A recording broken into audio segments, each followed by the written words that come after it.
Sa wakas, nakauwi din. Ano? Saan ka galing? Magid? Diyan lang. Diyan lang.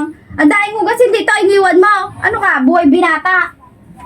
Wala sek. Ang dahil mong gawain bahay dito eh. Ayaw mo akong tulungan. Wala ka lang pinagagawa. Dahil mo pang ano, gara ka pa ng gala. Dahil mga ligpitin dito. Di mo maligpit. Kanina pa tong mga tuwi, nakabalandra dito. Alis ka lang, alis ba Magid? May mga ano ko din dito responsibilidad na kailangan gawin.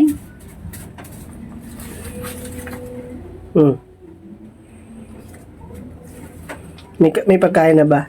Meron na. Andun. Teka lang. Kain mo na ako. Sige, wait lang. Soft drinks ha.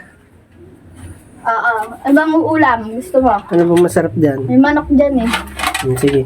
Kain mo na ako. Kain mo na ako ha. Oo. Hihiga lang ako. O sige. Ha?